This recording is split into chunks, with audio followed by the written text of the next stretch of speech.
What's the DJ? Hey, check this out. We got a great show coming your way.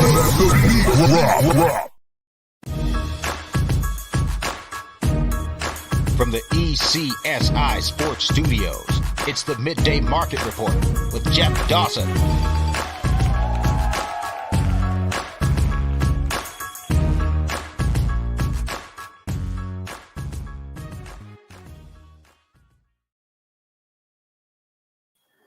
Good afternoon, sports fans from all around the globe. I am the host, Jeff Dawson, East Coast Sports Investors, and this is what I like to say is the NCAA and NFL closing bell on Friday.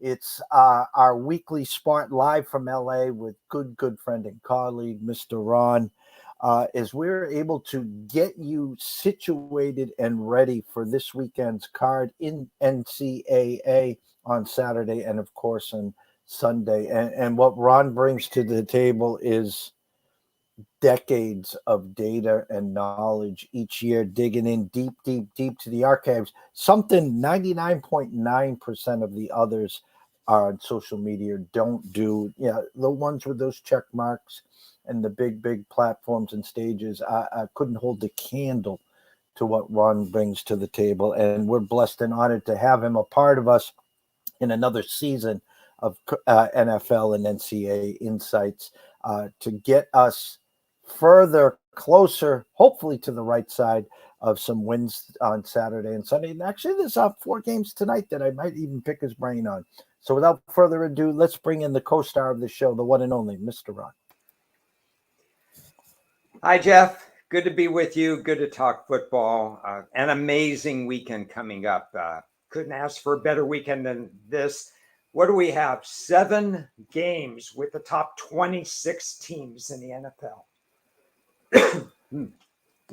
We are super excited. Our third show today on Fridays, as we said backstage, I'm backloaded on Fridays. Started at 1 o'clock with Mr. Sean Childs talking some fantasy football. Come back at 3 o'clock with Matt Grissom talking some NCAA live from Circa this weekend with Jeffrey Benson and Derek Stevens.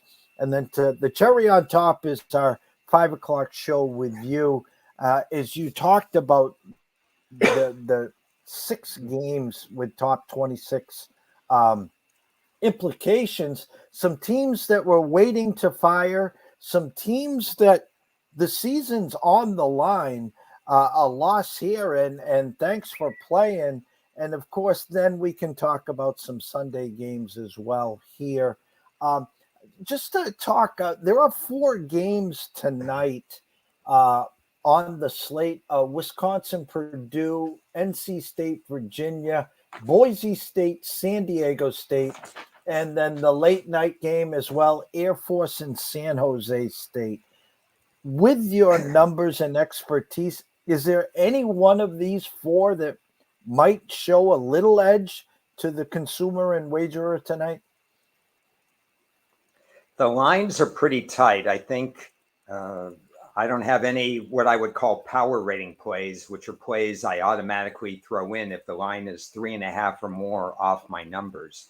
So these lines are pretty good. The big movement game seemed to be the Air Force San Jose State game, which opened as low as 3.5. And we're seeing some 6.5s there. And we've got some heavyweights in the industry on both sides of the game. So I'm really curious to see which side wins out. Is it going to be Air Force? Is it going to be San Jose State? Just for the record, I will be on the San Jose State side at 6 or more points in this particular game. Some technical factors line up there.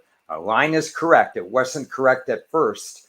I had the game pretty much situated around 5.5, 6. So I have no problem with the line. But I do think the strength of schedule edge for San Jose State is real. We'll find out if that's just fact or fiction later tonight. I agree with you. I looked at my true number had this at 4.5 with the 47.5 is up as high as 6.5 in a couple spots. And the total now was down to a 46. I thought the 4.5, okay, we remember what we saw last with the Air Force team. But as you said, I think the actual true value, and I know value is only value when you cash a ticket, but I think the home dog here is live, Ron. Yeah, big game. Air Force traditionally not the greatest road favorite in the world historically. I tend to like the historical trends a little bit more when you have a coach that's been in one place as much as Air Force's coach has been. If you just blindly bet their games in anything other than a road favored situation, you're a winner. But this is a situation that's a little bit tougher. Uh, San Jose State has, like we said, a tougher schedule. They lost to Oregon State, not unexpected. They lost to USC, certainly not unexpected.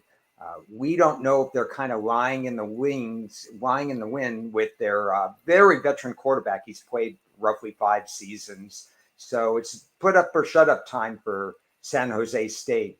I think they have the kind of team that can trouble Air Force, but all that counts is what happens on the field. We'll see if I'm right or wrong. You talked about 6 to 7 headline games. I talked a lot about them all week. And as we were getting ready backstage to go live, some breaking news. The number kept trending towards Cam Rising playing for Utah, and the number climbed as high as 6. It is now backtracked to 3.5, with word on the street that Cam will not be starting. How does that affect your look with UCLA traveling to Utah tomorrow? This game was always going to be circled for me from a point spread standpoint because we didn't know about the health of the key tight end and the key quarterback for Utah, neither one of which has played all year. But Utah's defense, their tremendous coaching, has guided them through a very nice 3-0 mark. The line, I saw Circa open this at 7. That was too high no matter what, in my opinion, because UCLA, Chip Kelly's system is more than just what you saw last year with their strong quarterback, Robinson, and Chardonnay, their running back, Charbonnet. They've replaced those guys. The system lives on. I know it hasn't been up to Utah's level of talent, but anytime you're running 7, 8, 9 yards per carry, you have to factor that into the equation. This really hinges on what Utah can do offensively against a still not quite tested UCLA defense. I would favor Utah. I would favor UCLA in general in this game. 3 is a no-go. I mean, you can't go at 3. It's a reaction. It's a public reaction to what most of us probably knew all along. Quarterback was not ready to go. And even if he was, part of his game would probably be missing because he hasn't played all year. And he's a run threat when he's completely healthy. So if you got the early number on UCLA, I think that would have been the right side. I'm going to go next. Actually, before we dive into the card, let's backtrack. Another week in the books. It's been a week since you and I talked. Thoughts on last week's performances? Some teams that you were surprised, some teams that laid an egg. We're week 3/4/ I don't know, 5 in the NCAA. I guess it's week 4 from most of these teams. Obviously prime time in Colorado, overtime at Colorado State, but they found a way to win. My Washington Huskies and Mr. Penix Jr. just keep scoring, and more scoring. Some of the elite teams getting stronger. Some of the question marks. The Alabama's looking for a quarterback, et cetera, et cetera. What did you see last week? Well, starting with Colorado, that was a surprise to me. It was a surprise to me that they had to go double overtime against a Colorado State team that pretty much under the new coaching staff has done zero, really nothing. And I think we are starting to see some cracks in the armor with Colorado. Certainly their defense, we knew would have some problems. They kind of overachieved in the middle of the schedule, but they allowed a lot of points to TCU, too many points to Colorado State. Losing Hunter, their dual threat, is going to be a problem. The biggest issue I have for Colorado is they're one-dimensional.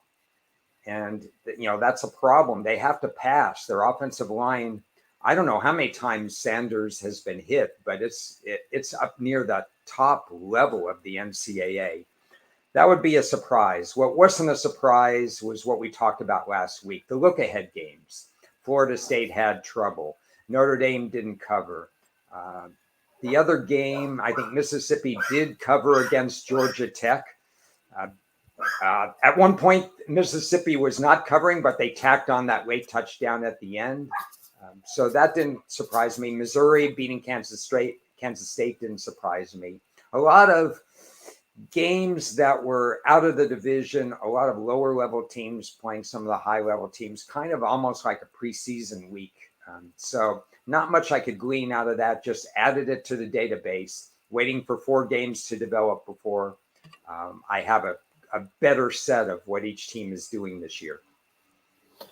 And I'll piggyback on BC and Florida State last week. We had the team total of BC over 10.5. Obviously, they scored 29 points, and they had an opportunity to win that game if it wasn't for the 19 penalties and the last face mask. Last night on Sports Map Radio, we had Scott Mutrin on that does the games for BC. A team right now that is 1-2. Their first road game.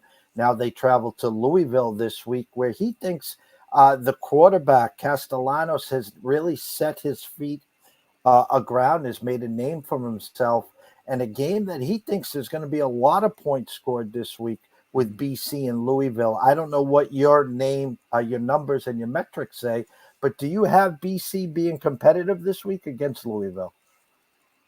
I do not. Okay. And the reason is it's a situational factor. I've seen too many times where teams that were 19.5 or more underdogs, and in this case, almost 27-point underdogs most of the week, when they come up just short, when they've given it all and they got that last drive and they just don't come through, there's generally been a letdown the next week. So I personally would think Louisville's the side. I never thought that, oh my goodness, why would I lay Louisville in 2 full touchdowns? It's been toggling between 13.5 and 14 points, Louisville favored. Boy, on the surface, that sounds like a lot, especially after you see Boston College, and their quarterback did very well. It's just a mental kind of letdown factor for the team that I have to factor in the equation this time. So I'm not on Louisville I'm not on Boston College this coming week.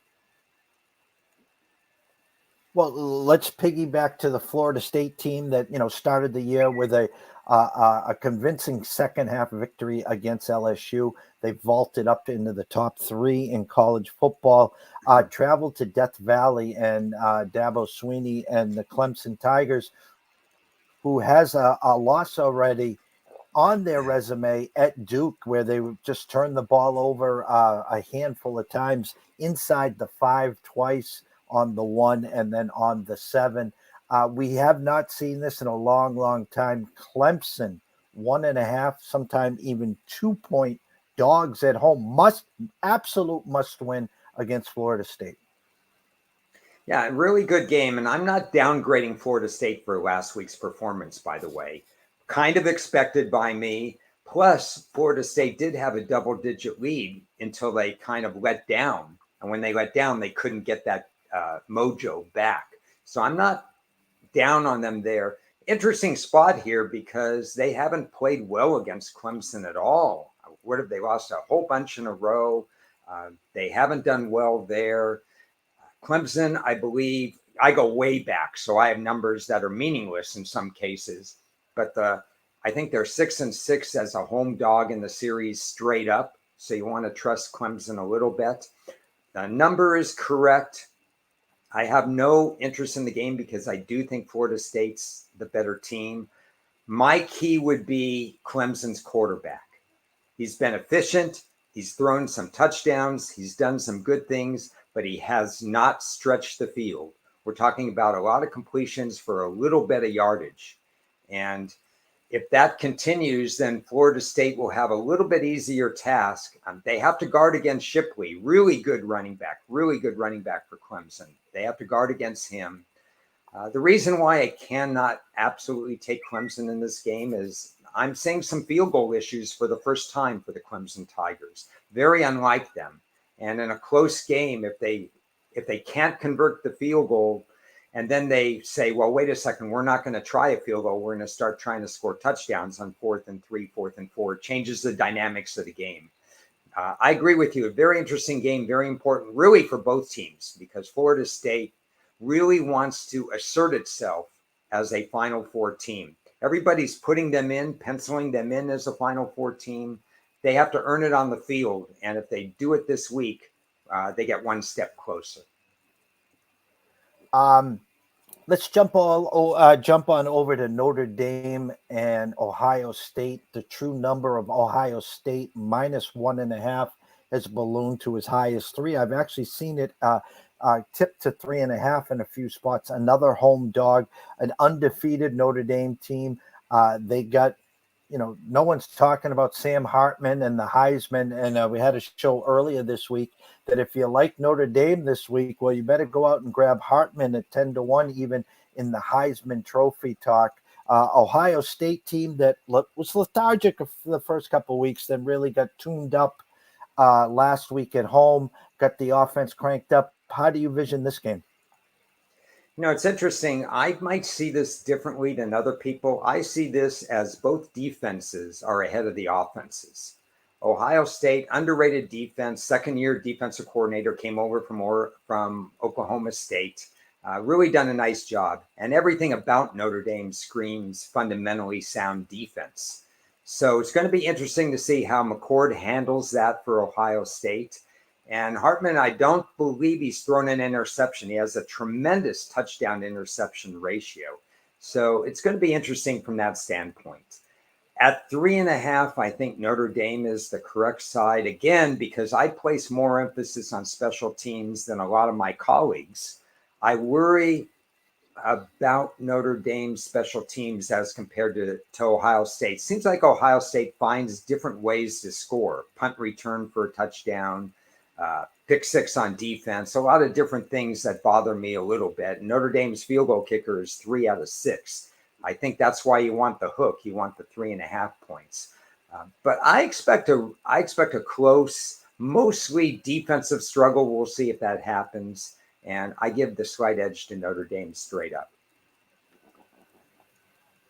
Ole Miss travels to Alabama. Alabama in desperate search for Bryce Young, Tua Tagovailoa, Joe Namath, someone to come and grab the ball and run with it. Struggled last week in a monsoon as they got ready, as you might say, as a look-ahead game, as Lane Kiffin and Ole Miss are coming to Tuscaloosa. Last time Bama was home at Tuscaloosa, 4-point favorites against Texas and lost. Another loss here, and again, 2 losses. No 2-loss team has made the Final Four. Right now, looking at Bama -7. Quarterback edge definitely goes to Ole Miss. Nice little. Finally, can Lane beat the mentor and Nick Saban? I think everyone that had Alabama against Texas might be leaning. I'm grabbing the touchdown with Ole Miss here, where this is the spot where finally Bama gets on track and not runs up, but wins by double digits. What's your numbers and what's your thoughts here? One thing you said made me smile. I like it because I write a Monday article, NCAA, for Wager Talk now. And I think my favorite line in the whole article was this: Lane Kiffin's life would be more complete if he could just beat Nick Saban and Alabama. I mean, he had him on the ropes last year and couldn't quite get it done, just like Texas had them on the ropes last year. But this year they got it done. Alabama suddenly has a quarterback problem. Maybe it's not going to be as dramatic as it could have been like against Texas, because Mississippi doesn't have the greatest defense. It's okay, but it's not great. I think the line is intentionally a little short. because my power ratings would be higher than 7, but I understand why it's 7, because Mississippi definitely belongs in the conversation that they could win this game straight up. This is all about their quarterback, in my opinion. I honestly am not quite sure how good a quarterback he is from a passing standpoint. I'm going to know that after the game. I don't know that before the game. I think he's a dynamic running quarterback. And I think Mississippi, through the transfer portal, of course, with Lane Kiffin, has tremendous weapons that he could throw to. I just don't know what he is from a complete quarterback. And if you do it against Alabama, whose stat sheet defensively is just fine, then you've accomplished something. So this is about Dart. Can he run? Can he pass? Can he break through? Can he do the things that Texas did against Alabama? If that happens, then Mississippi can certainly win this game. If not, probably not. I have no personal play on this game. Fascinating game, though. I'm curious to see how it plays out. And we'll close out the NCAA. I'm going to circle back to prime time and Coach Dion. They travel to Oregon, a team with Bo Nix, a team that's not afraid to put up 40, 50, 60, 70 points if you want. I've seen the line 20.5. I know the whole world is on Dion plus 650 on the money line. And you talked about schedules and look aheads. Not that Dion ever would look past Oregon, but if my memory serves me correct, next week they're at home against USC.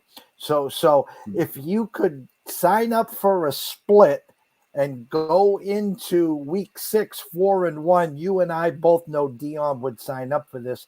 I love the Oregon team total over 44.5. I think Bo and Oregon should put up 50 by sometime in the third. Thoughts on Oregon and Colorado?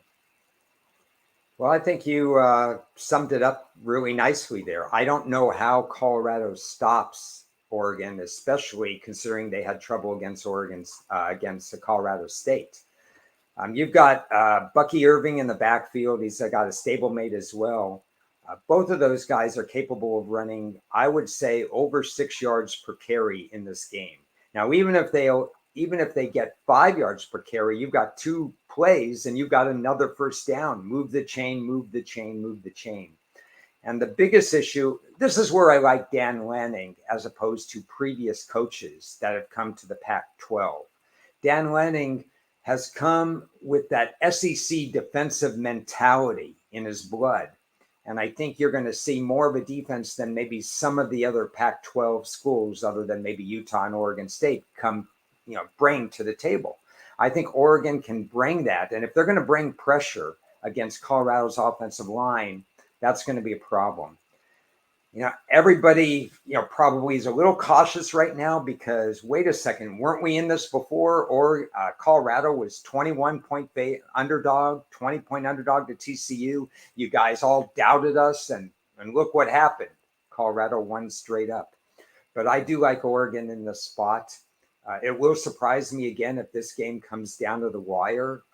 And then I'll look at Colorado for the third or fourth time and have to revise their power number. But for right now, the loss of Hunter on both sides, coupled with some offensive line and defensive line issues, and the strength of Oregon, and definitely Oregon not looking past this game, I just think maybe the bubble bursts. We'll see.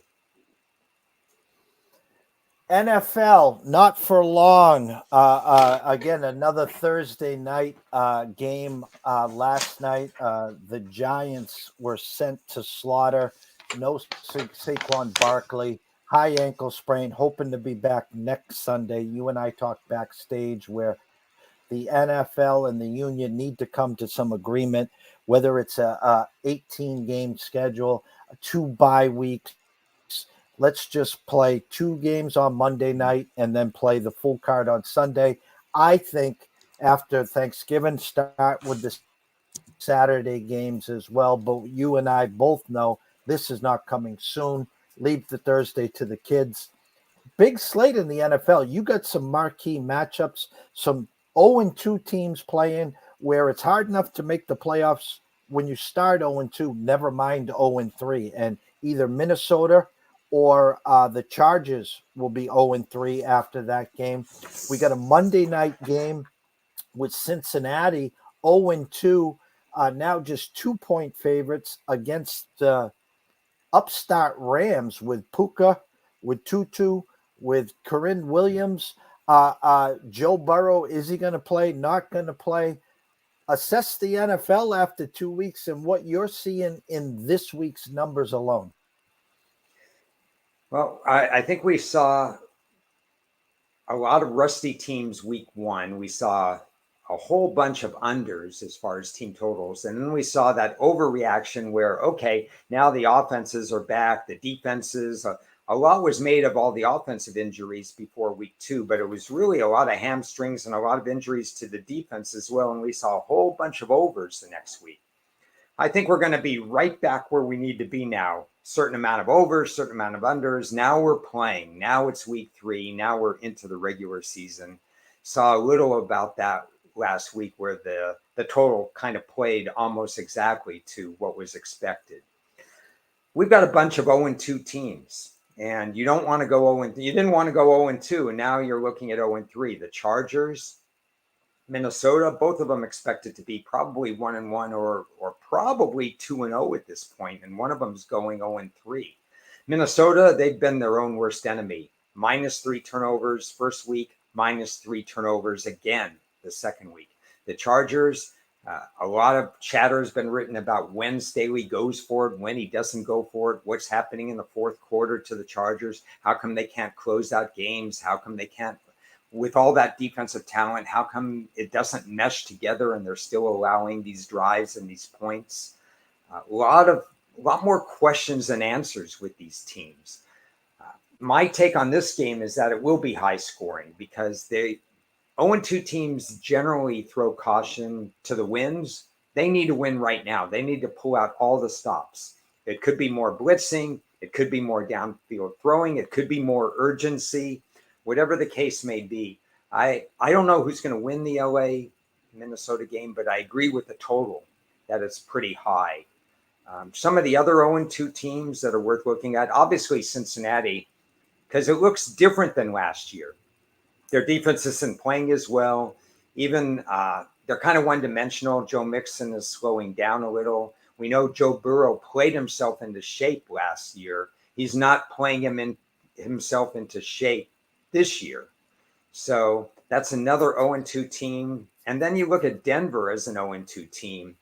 And I just, if you could put in like some video bug or something into Sean Payton's house, and when he comes home from practice, what is he saying after practice? I got to get rid of Russell Wilson. I've got to fix Russell Wilson. I've got to do this. I've got to do that.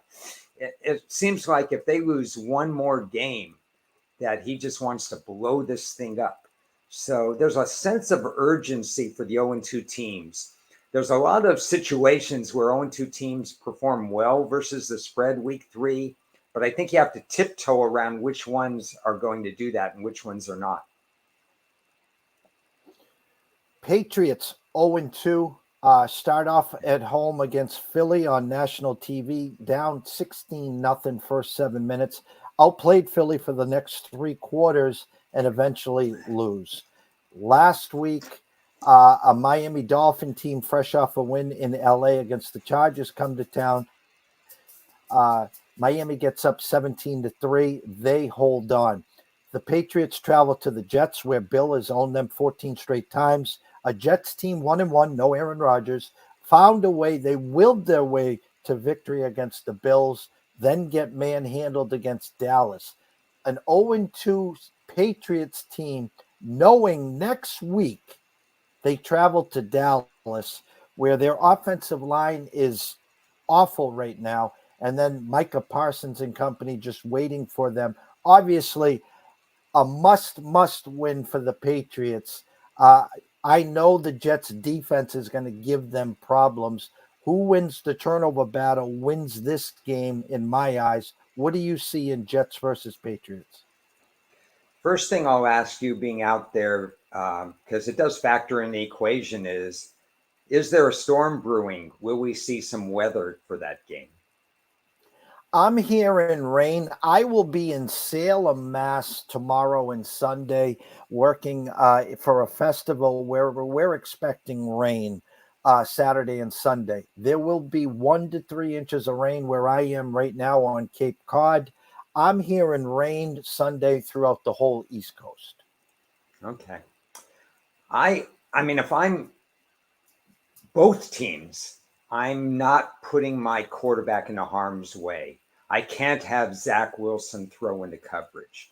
I don't trust the wide receivers on New England. Either does Bill Belichick. He benched one of them after he fumbled uh, to get the job done. I think with Brees Hall having 4 carries last week, you're going to see Brees Hall carry the ball a lot more times than 4. And I think Stevenson's going to be a big part of the equation for New England. This total is low, not only probably because of weather, but because of strategy, I think, in this particular game. I've got to be honest, I think the Jets can break the streak this particular time period as long as Zach Wilson doesn't repeat what he did last week. Now, I know the score got out of hand and then you have to take some chances. But if the game is close, I would think that the coaching staff would say, let our defense win this for you. You know, there's no one on New England's offense that really scares me if I'm the Jets defense. But there are weapons that could scare New England's defense. Even in the run game, they have, they could break it. Brees Hall, had a wonderful first game. So I think the Jets can win this game close. If you gave me the crystal ball or if you gave me the Monday's paper and it said the turnover ratio was dead even, then I think the Jets win the game. Yeah, I think Vegas has this pegged first 1 to 20 wins. This has got 2017 written all over it. Last NFL game, and I need you to keep me from walking off the ledge. I didn't drink the Kool-Aid in the preseason. Kenny Pickett, 17 for 19. The offense was cooking with Crisco. Down goes Deontay Johnson. Now, in come the 49ers, who won the game in the first quarter. They were playing catch up the whole time. Offensively challenged, not a good game. Then this past week, 2 defensive touchdowns by the Steelers, Steel Curtain. Deshaun Watson just looking awful. They lose Nick Chubb for the season. Now, the Steelers 1-1 travel to Vegas. Vegas now, home opener, indoors, Sunday night football on the turf. I think this game goes flying over, number one. Number two, I think you're going to see an offense from the Steelers side that's not staring at the 49ers or the Browns, 2 top 5 or 6 teams defensively in the NFL. I'm expecting a lot better performance from the Steelers side, but money's trickling in on Vegas. A lot of money trickling in on Vegas. It's kind of interesting how that developed. You see Pittsburgh win. Any team with J.J. Watt has to be taken seriously. Vegas, loses to Buffalo. Not unexpected that they lost to Buffalo. A little bit unexpected that they were not competitive against Buffalo. Obviously, they have limitations, especially if Jacobs can't get going. -2 yards last week running. He has 74 yards, I believe, receiving and 48 total yards rushing on the season. But I think that changes this week. I think Pittsburgh has a vulnerability to the run. Again, you're going to get a Monday night team that's going on the road in a short week. I don't factor the home crowd in because Pittsburgh fans travel extremely well. So you're going to see some terrible towels at that game. There's no question about that. I have 2 or 3 technical factors that favor the Raiders. And so I missed the opener, which was Pick'em, apparently, but I did take the Raiders at -1 in this game. Am I thrilled to take the Raiders at -1? Do I absolutely know that the Raiders are going to win the game? No, I really don't, because I worry that J.J. Watt can impact plays all by himself. And there's nothing special about the Raider defense. But by the same token, I think Pittsburgh's not firing on all cylinders offensively. There's some question as to trust in the offensive coordinator. He hasn't been as innovative as he needs to be. They're obviously without their number one wide receiver, Johnson, who's out.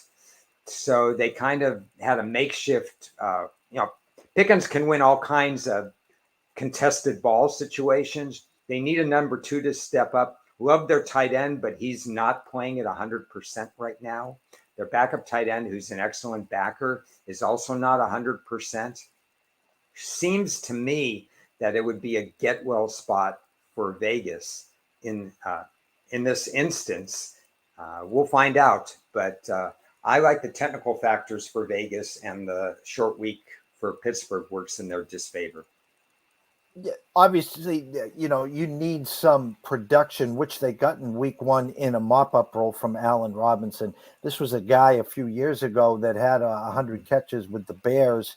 They bring him over to L.A., and he's looking like Van Jefferson right now, meaning he's nowhere to be found. So the loss of Deontay Johnson, this is a perfect spot for Allen to step in, and he hasn't. So it will be interested there. Before I turn it over for your final thoughts, as we always end, I got to talk about the dumpster fire going on in Chicago.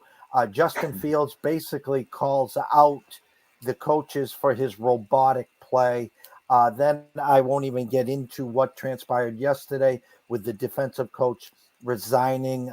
Looks like things could get ugly there. They traveled to Kansas City, who's 1-1, who lost their only home game a couple weeks back against Detroit, goes in defensively with Chris Jones, new contract, basically shuts out Trevor Lawrence. Offense still not clicking there. An absolute get-well spot for Kansas City. They should be able to do whatever they want offensively. But is the season over already 3 weeks in for the Bears? Their last win came into Foxborough on a Monday night where they were 9-point underdogs, and they just steamrolled the Patriots. And we haven't seen that team since week 4 or 5, whenever it was. Now you got to travel to Arrowhead Stadium, 12-point underdogs against the Chiefs. A lot of my colleagues, a lot of my network people, like my networking people, they like the Bears in this spot. I'm staying as far away as I can, 3 time zones away if I can from this particular game, because I don't care what the technical factors tell me there. The Bears season ended week 1. The Bears should have been all in against Green Bay, home game against the team that owns them, and they still own them. And the Bears didn't deliver there. Unless I'm completely off base, the Bears are going nowhere this year. The press conference was a very bad look for the team. The defense and the coaching in general has let them down. They've let at least 2 linebackers slip away in free agency and trades between the end of last year and even in the middle of last year with Roquan Smith. They don't roster build well. I know they added 6 offensive linemen, but I only liked one of them in the draft, and I've been studying the draft for 40 years. And the one I liked may be going on IR. Braxton Jones, I think, their rookie starter. So there's not a lot to like in Chicago. They may have to blow it up a little bit. They're going to get a lot of draft choices in the future, but they have to use them wisely. And that's some teams, they get a lot of draft choices and it's meaningless. They're better off if they know they only draft as well as the first round and they're not as good after that. Just take the players and don't worry about the draft choices. It's almost like the Bears are squandering draft choices left, right, and center. Watson, if they can roll him out, still could be dangerous. I'm not completely sold that Kansas City is a shutdown team. If they let him just kind of wing it, but they do it in an orchestrated way where they roll linemen out to his direction where he only has to make one read, that could work, either front door or back door cover. But right now, Chicago's too dysfunctional, for their own good. And it just depends on how much Kansas City cares about this game. There's one factor that might make them care. Nagy is their offensive coordinator, former Bear coach. So we know at least he's got the attention in this game. You're looking for some nuggets to say that, hey, maybe Kansas City cares about the game. And if the Bears stop the run as well as they have, that may be a bad thing this week, because then they'll force Mahomes to throw. And what good can come of that for Chicago? Because Mahomes is the number one quarterback in the league. So I'm staying away. Yeah, and the talks will be, if Chicago loses like they're supposed to, 0-3, and then obviously, if the season is already over come week 4 or 5, what happens if they get the number 1 pick? Is Justin Fields now just an afterthought? And it's such a deep quarterback class. They even said it sarcastically, tongue in cheek, on 98.5, the locals here. If the Patriots were to lose this week, that makes them 0-3. And then obviously we're penciling in a loss in Dallas. That's 0-4. Why win? The season's over. Let's try to get the number 1 pick and, the kid from USC. Let me see, Russell, I suggest giving Zaire Franklin over his tackles a look against Baltimore, especially if the weather is bad. Russell, always great to have you here, especially on a Friday. Mr. Saylor, I want you to have an amazing weekend and a full NFL, NCAA great weekend. A great weekend to recharge the batteries in the remote, get the bell on the couch in case you got to get up, have someone else get up so you don't miss a play. As always, Ron, we finish by giving you the nice little 10-yard button hook to close out the show with some of your amazing closing thoughts. Okay, instead of concentrating on the games, I want to go back to the process again, because people have heard me talk about the work I do in July and in August, and people have asked me questions offline, DMs and stuff like that about, what do I do? How do my team sheets look like? And so on. How do I do this? And so people are trying it. So the next step is do it during the season too. Don't stop. Always update your numbers and so on. Why do I wait 4 weeks in the NFL and the college to turn over and trust 2023 data? And they're for different reasons. In college, it's because of schedule disparity. You could have one school that's playing nobody weeks 1, 2, and 3, and we have countless examples of that. And one school that's playing top 10 battles right away, week 1. You mentioned LSU and Florida State. Well, not all the schools in the SEC and not all the schools in the ACC are putting heavyweight matchups against each other like that. So I need 4 weeks of data before I turn it over, but I'm also making observations during those first 4 weeks. And after that time, I have expectations of where the team needs to be after 4 weeks, certain thresholds, at least for the 98 teams that I have team sheets on. So that's why I wait for 4 weeks. And what's going to be time consuming is I'm turning over all the data after this weekend. And then I'll get into 2023 data.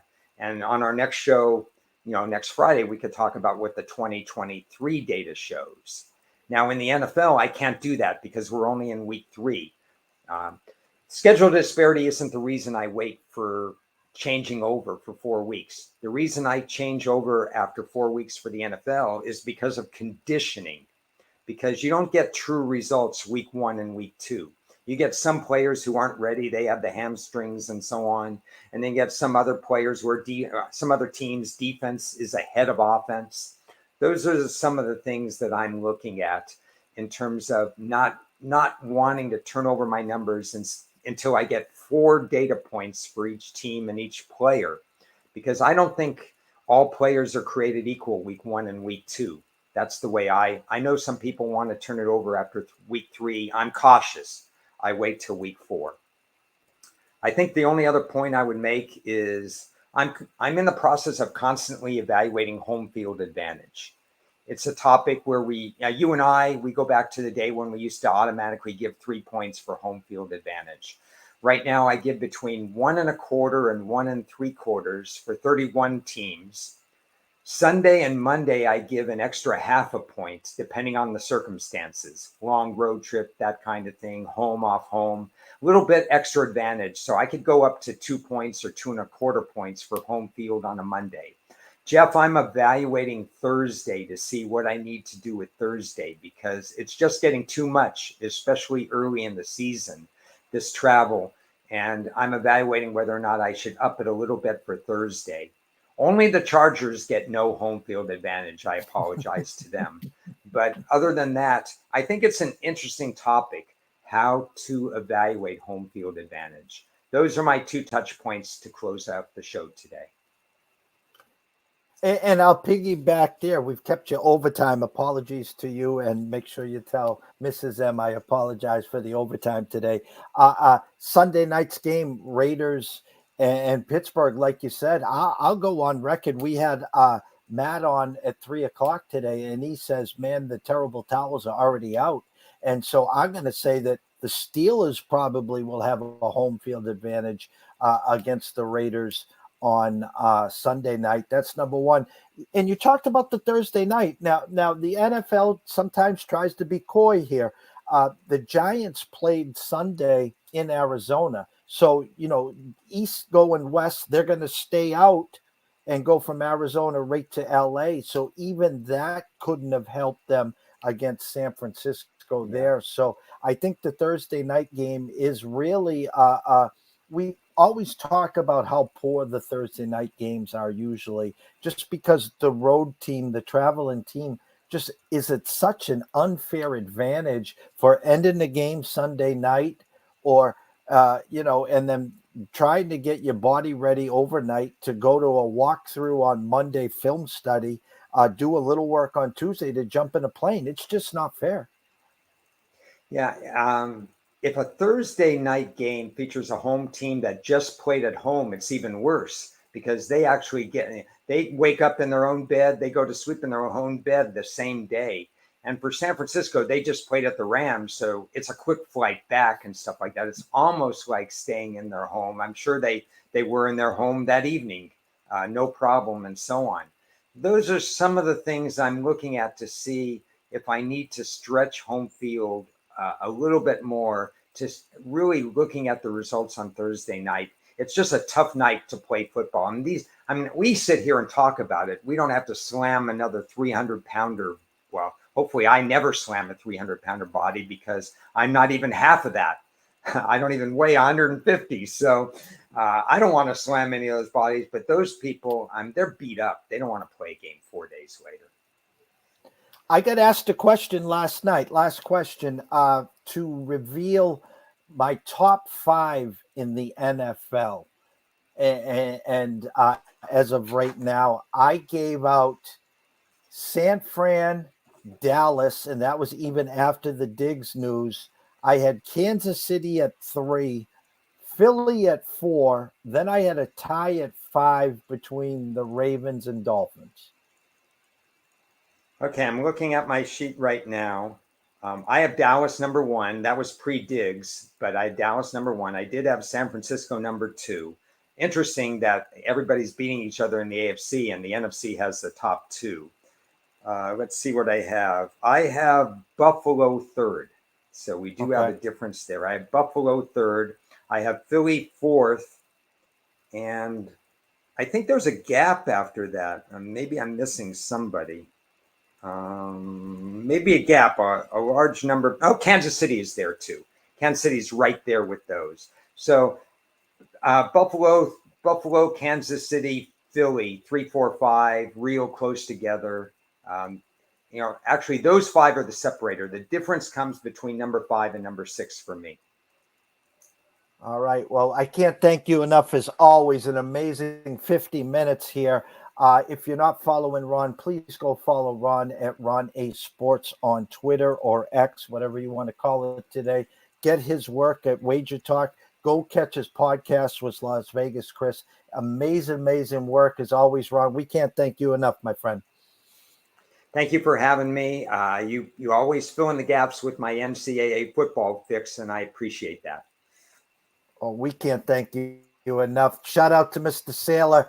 Okay, it says great stuff as always. Thank you. Thank you, Mr. Saylor. Enjoy yourself this weekend. To all the followers, listeners, thank you. It's been an amazing week, an amazing Friday. Enjoy yourselves. Have some fun tonight. Always, always remember it's Fade the Public Friday. It's payday for 95% of the world. Be careful on who you wager on today. Don't be the pizza man. Do what you're supposed to do. Get home and then enjoy the weekend. We will see you next week.